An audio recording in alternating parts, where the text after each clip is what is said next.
The language that we speak has become so slang and colloquial that we've gone away from actual language. They have instant access to whatever they want to watch, whenever they want to watch, however they want to watch.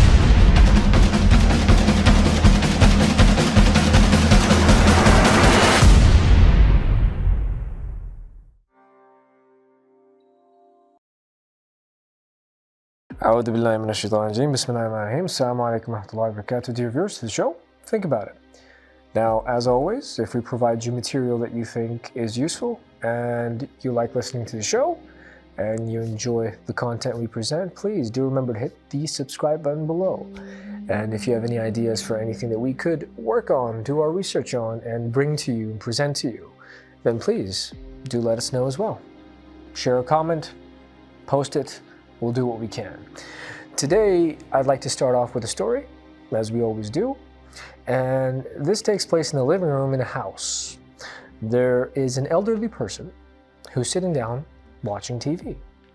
Now, a younger person walks into the room and sits down with the elderly person. So the elderly person, for a name, Muhammad.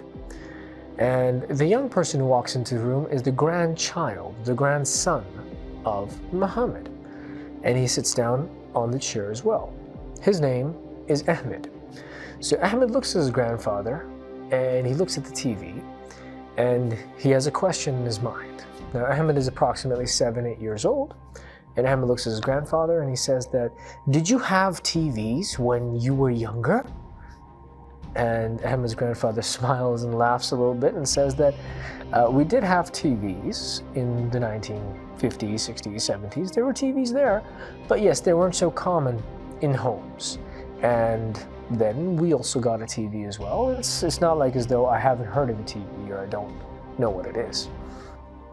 So Ahmed continues to ask questions related to technology and modernization, and he wants to compare what had happened with the generation before and all the facilities that he has available to him today and that he can access. So Ahmed talks about smartphones and he asks, were there smartphones when you were younger?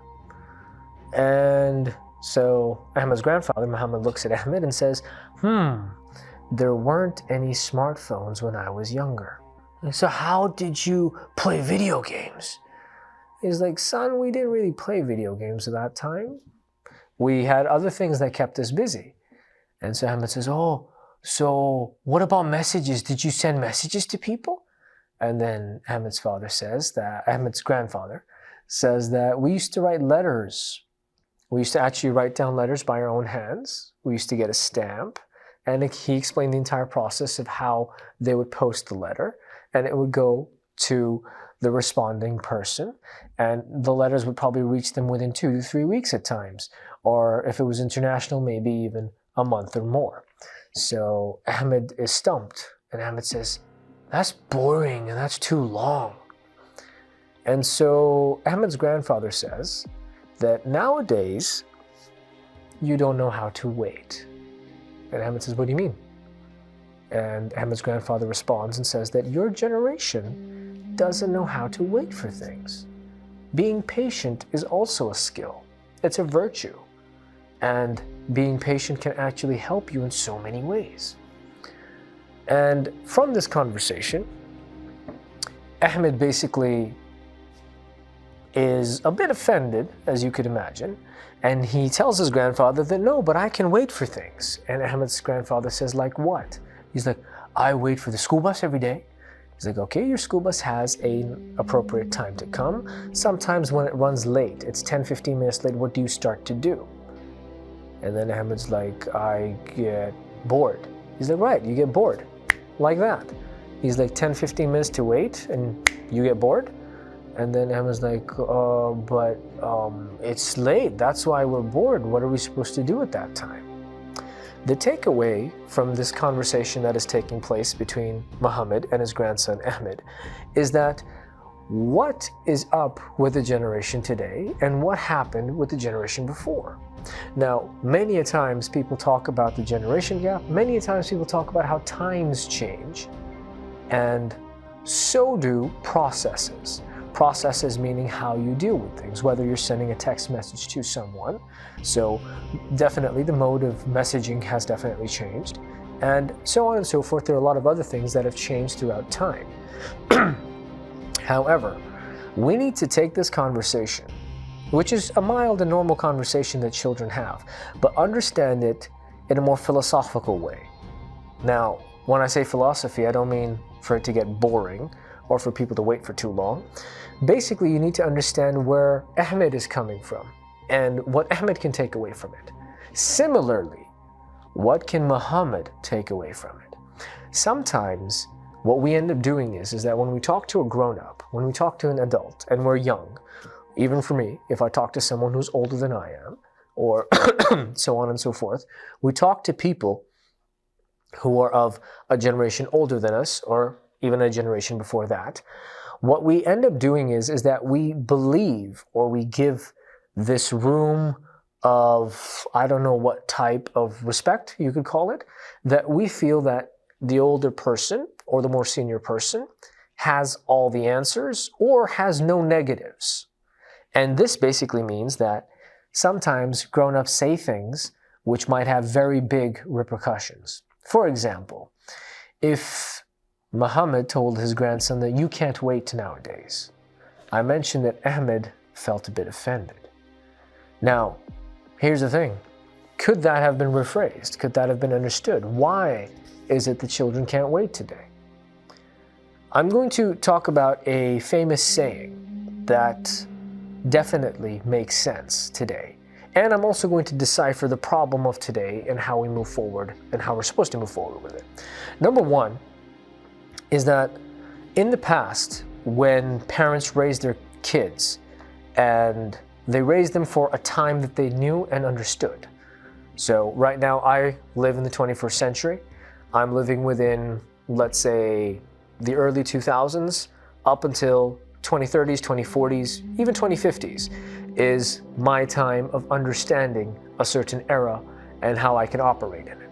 After a certain time, my usefulness or my understanding of time, trends, fashion, any facet of life is either going to become outdated or it's going to be something that's going to clash with it. For example, if you look at law, verdicts and precedents. Precedent, the word precedent means that a judge took a decision when a certain case came to them. And they took that decision based off of their legal understanding of a system and of a situation. Precedents can be challenged as well. Precedents themselves, when a judge makes a decision which is brand new to a situation, we call it a distinguishing case. Distinguishing means that it's new. Distinguishing means that it needs new mind. It's the first of its kind. All right? And we have big cases that were fought in court as well, whether it be the O.J. Simpson case that people talk about, whether it be some other case that took place. O.J. Simpson is the only one that came to my head at the moment. The point is that with each time, certain people have had to take certain decisions based on the time that they were in. So 500 years ago, I'm about to give you a very explicit example. So please do not be offended. And please remember that times have changed, but this is a reality that we need to face and look at.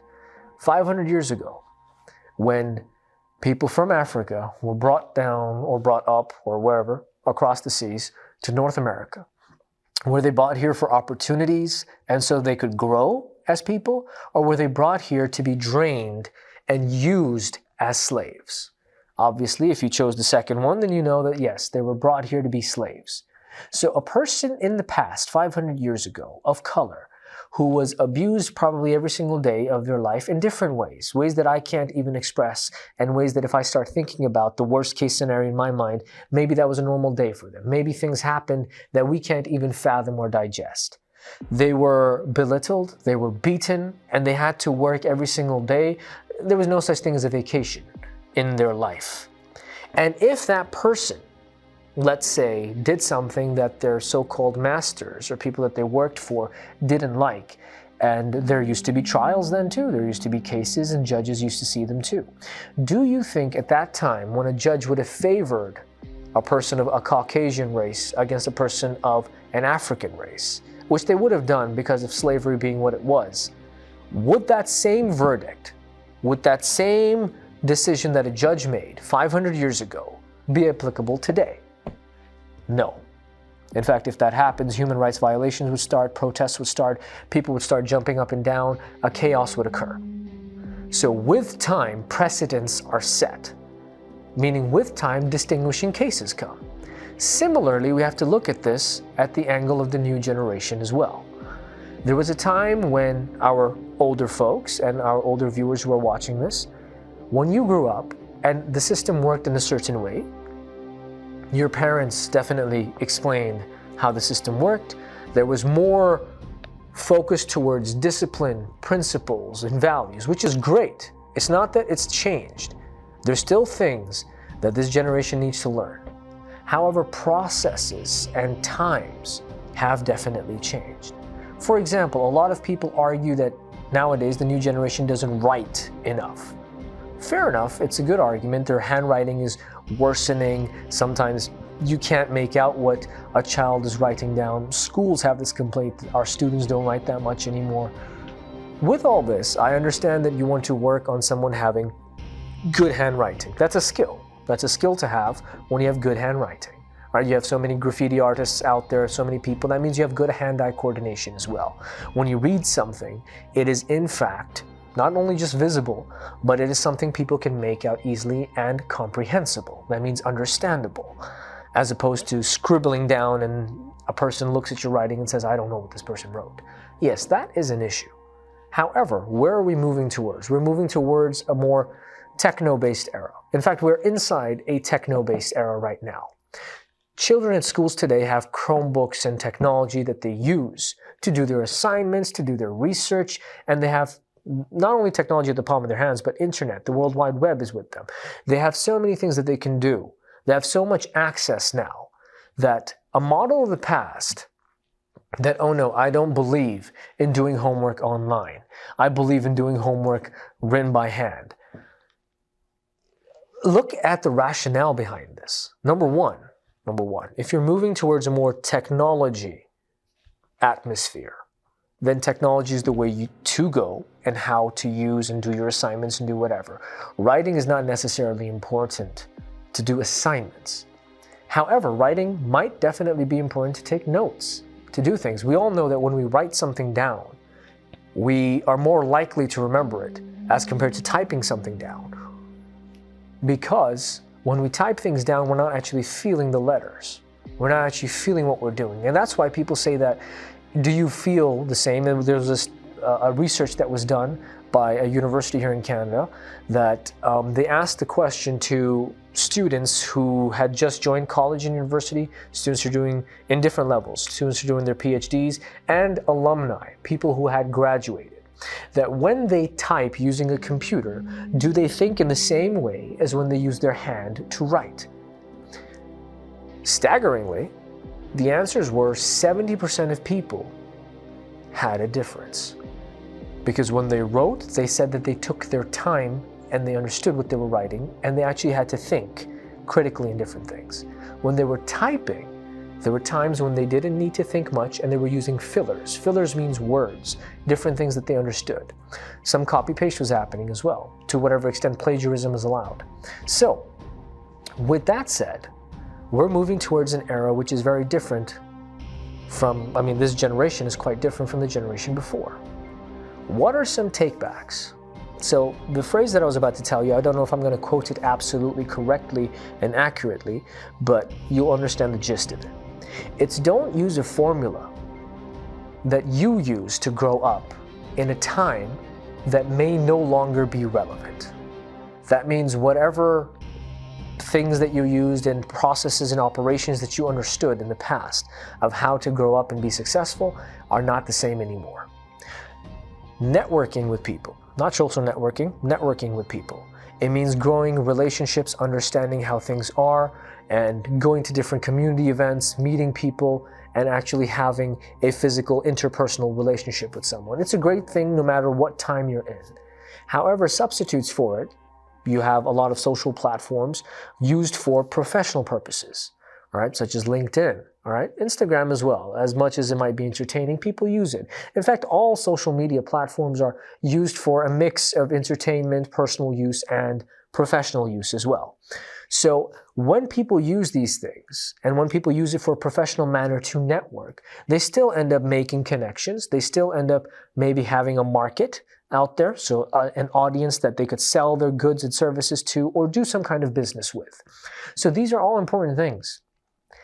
And this is something that the previous generation, my older viewers, need to understand. Sometimes when children come to you with pure ideas and they present something to you, they are well aware of current trends. They're well aware of what's happening in the world today. Instead of being imperative, imperative means you say do something. Imperative means that you're trying to teach them a lesson in something. You're allowed to teach as many lessons as you want to. You're allowed to talk about character and the importance of it. And we're going to talk about that later on in this very show. But when it comes to processes and understanding the current generation and the way they work, we're going towards a more professional stream right now. There are things that when children speak and they talk about it, students of any age, children of any age really, we need to be able to consider their opinions, consider their thought process, and actually listen to them. And after understanding them, we give them an answer, not one that we feel is set in stone and written down on gold. No, we give them an answer where we say that this is how it is right now where I work, and this is how it's been in the past. In the future, we'll see how the trend goes. You make sure that there's an open-ended area when you provide your advice or when you teach that lesson, because times will change. There was a time when everybody thought that, I believe it was a nucleus, that it looked very different, like a fruitcake with electrons and neutrons and all these things in it. That was an atom. That's what an atom was. Until they changed the shape of it and now it looks like something completely scientific.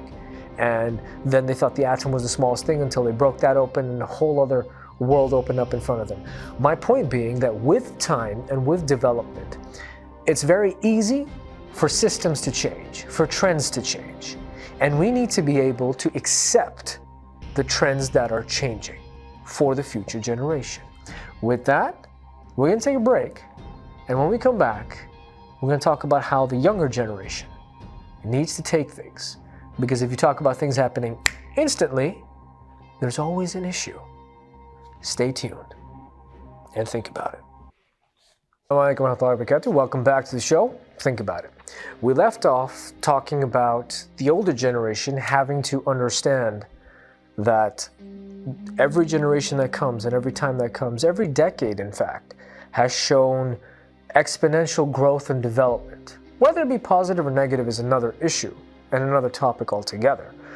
But with development and with change in society, we need to be able to either accept some change, and yes, there are definitely some things when it comes to ethics that might not be acceptable.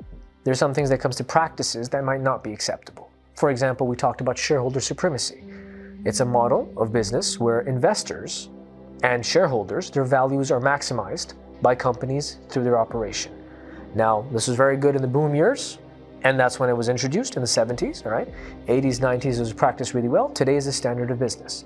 But it becoming a standard of business means that companies have to make as much money as possible for shareholders, which basically means that they're going to cut down on workers, they're going to cut down on their benefits, they're going to give lower pays and wages just so they could balance books. And they're not hesitant when it comes to firing someone. And it's a sad reality. So yes, this is an ethical problem when it comes to professionalism. Similarly, today, in today's world, when I talked about instantaneous things happening instantly, what do I mean by that? Today's generation has access to all kinds of information on the palm of their hands. And I say this as a father of 3 as well.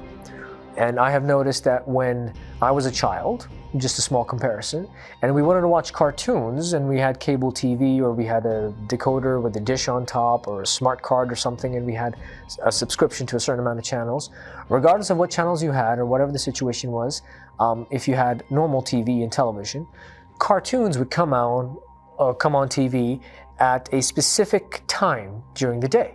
So you'd come back from school around 3 or 4 o'clock and cartoons would be on up until 5 or 6, and then cartoons would be done. If you had missed it, if you missed that time, you had missed that cartoon. Maybe if a rerun would be on, that means if it was broadcasted again sometime during the week, fine, you'd catch it. But you would miss that cartoon. What would happen is that in that way and manner, when you're doing something or you're waiting for something and you know that's not going to come again, or you know that there's a specific time for it, then automatically that thing has a specific value. Today, children open up YouTube or their Netflix or Disney Plus or whatever application there might be out there, on Amazon Prime as well. And they have instant access to whatever they want to watch, whenever they want to watch, however they want to watch. We used to be sitting in front of a TV in the lounge, waiting for our time to watch television. Because guess what? When that time would end, my father would come in, somebody would come in to watch the news. They'd watch their own programs. There were other things that were happening. Or TV time is done. Now it's time to do, your homework, study, do whatever you have to do, go outside and play whatever it is, depending on the time and place. Kids nowadays, they can watch it on phones, iPads, whether they're sitting down, whether they're in their bed, whether they're sitting on a sofa, whether they're in the lounge, whether they're in the basement, wherever they are, whether they be outside in a park where kids are playing. If they have access to a phone and they sit down and watch it, that's what's going to happen. Parents are driving their car, kids at the back. If they've got their iPad with them, they have access to everything anytime they want. And because of this, things are basically instant. That means things come to them instantly. Now, if you ask a child of today, 4, 5, 6 years old, that, oh no, we're not watching this cartoon right now. Or, oh wait, you're going to watch cartoons at 5 o'clock to the dot. You're not going to watch cartoons before that, and you're not going to watch cartoons after 6 o'clock. You have 1 hour of screen time. Maybe 1 hour of screen time is okay with them, but their impatience eats them. They start protesting. Their feelings and emotions of any form of negativity, or them feeling as though others are being negative, saying that they can't have this now or they can't do this now, it gets to them. And this is something that is a very big problem with the modernization of our generation and, of course, of technology as well. Now, children, of course, when I said when they want to watch anything, they can watch it whenever they want to. If they want to order something, Amazon Prime or whatever website you use, things arrive the next day. If they're watching a show, even when it comes to us adults now, you want to watch a show, you don't even have to wait week to week to week to catch it on television. You binge. You go on one of these applications, such as Netflix, Disney Plus, Amazon Prime, or any other facet that's out there. IPTV is a pretty big thing nowadays where people have access to a bunch of channels and shows. What do people do? They sit down and they binge. So if there's a season of, let's say there are 5 or 6 seasons of a show that you're watching, you can sit down, and once they're released and everything is done, you're sitting down and watching them one episode at a time, same day, and you can spend hours on it. So you have access to information, and you have access to things that come to you instantly in this time. And because of this instant situation, people have become impatient. Being impatient is not new or uncommon. It's natural because everything comes to you so quickly. Kids want to eat food. If food is taking time to be made, they start protesting. If children want to go on a vacation, they want to go to a park, they want to do something, they have something planned. And if it's not happening right then and there, when their enthusiasm is at a high, you start seeing some emotions. So what ends up happening is that because of this instant bubble that we're living in, a lot of things, character-wise, are lost. Values, family values. For example, you want to watch a TV show. Now, everybody can relate to this. Child wants to watch it really quickly. You enter into the room and you turn on YouTube or whatever platform you're watching something on, and you're watching it. Now, what happens is because you're so fixated on what you need at the moment, things around you, you don't pay attention to. If there's an older person sitting in the room, least you could say is hi, Salman, how is it going, whatever the case is, give some respect to a person, and then park it and watch whatever you want to. What's happening is that instant things that are very quick, are taking away from family principles and values. And these things are important facets of life. being able to talk to people appropriately, being able to use language. We've become so instant with things that I have been so mesmerized by how people say things nowadays. Instead of saying, I know there's a colloquial term, what's up? That means what's new, how's it going, tell me something, how are you? You say, hey Ahmed, what's up? Basically, you're trying to say, how are you or what's going on? People have changed it to sup. In fact, that's even an older term. It was used in the 90s as well. But point is that even in language, we have created shortcuts in everything. The language that we speak has become so slang and colloquial that we've gone away from actual language, from the textbook version of it. So when we have to do something academic, when we have to write down an academic paper, it's our Everest. It's so difficult to do. How do we write this? How do we do this? Because we're not in common or in contact with actual form of language, with actual form of education. And that's why there's a huge difference between going to school now and learning something and your daily life. However, back in the day, people used language the way language was. So when they went to school, it wasn't so difficult as it is today. So these are some important parts and points that people need to understand. And a good way to find out if you're impatient, just a small example, there are many others, is that if you're using the application called WhatsApp and you're in a group and you're messaging people, whatever the case is, the moment you've messaged somebody and it takes you less than a minute or maybe even less than an hour to highlight your message, click on the I icon, which means information, to check how many people read it, that means you're impatient. When we're sitting down and having dinner, or we're at a meal, any kind of meal, and you have your mobile phone in your hand and you're messaging someone who's not there and you're surrounded by people around you, or you're looking at videos and you're going through it, what about the people around you? All of a sudden, ethics and etiquette are lost because of this instantaneous thing. Because we have access to a lot of information, we don't know what to do with it. For example, if you take a child and you take them, and candy is something that's a very nice incentive sometimes. Children love candy, they love chocolates, they love all kinds of things. If you take a child and you put them into a room that is full of candy, they're very excited, they don't know where to start, they don't know what to do, so they just start doing everything and anything they can. And that's exactly what technology in particular has done. However, there are ethics and etiquettes that are being killed. Secondly, relationships don't come instantaneously. You don't look at someone and say, hey dude, trust me. It doesn't work that way. Never has, never will. Nobody trusts you instantly. You build a relationship after having conversations, after understanding each other, after listening to each other's opinions about things, after giving respect to different opinions, or respectfully, disagreeing with someone as well. All these things, it takes time to build. Job, career success, all these things, they take time to happen. You can't go into a job and expect to make a six-figure salary in 6 months or a year. And people know it's not realistic to expect that.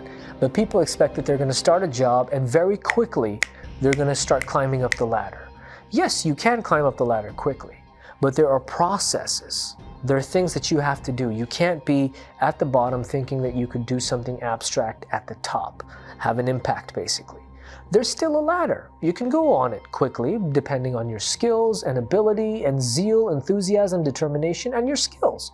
Your organizational skills, your communication skills, your professionalism, and all these things come under etiquette and ethics. My advice, very simple. There should be times and moments in your day when you are far away from technology. When you're eating a meal, technology should not be allowed in that vicinity. When you're sitting down in a gathering, technology should not be allowed in the vicinity. Any places where technology is not a must, where you're not watching a video, you're not watching a show, you're not doing any research, you're actually sitting down in a gathering, someone has called you, you've called a family over, people over, you're there to talk to people around you. Put the phone, the iPad, or the remote of the TV away. When you're having a meal, you should be focusing on eating. If you're alone, it's fine. You still focus on eating. Think about your day. Think about things you can do. instead of substituting it with watching something and just reacting to information that you find online. Because we have become an age of reaction. That means we don't have original thoughts anymore. We look at a video and then we have a thought about that video. So we're reacting to it. Someone puts up a picture on social media, we start liking it and commenting on it, or hating it and still commenting on it or doing something. We have become reactions to our surrounding. And that, in the long run, will hurt your relationships, maybe even destroy them. Hurt your success in career, maybe even destroy it. Put the phone away. Put the tablet away. Put the laptop, Chromebook, whatever it is, put it away every now and then. Give yourself some time to process your surrounding. If you're able to do that, you'll definitely become more patient and you'll definitely learn to understand things better.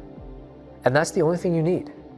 Once you develop patience, ethics and etiquettes do come with it. If you're sitting with your parents, make sure your parents are the center of attention, not a mobile phone. When your parents are talking to you or they're asking you something, and maybe they even ask you, hey, when was this guy born? And then you're watching a show. Or, hey, you know, this is what happened, and I don't know, did the Prime Minister say something, that this happened, they're talking about some news. Don't be compelled to take out your phone, find the information, and give it to them. Think about it. If you know the information, you can give it to them.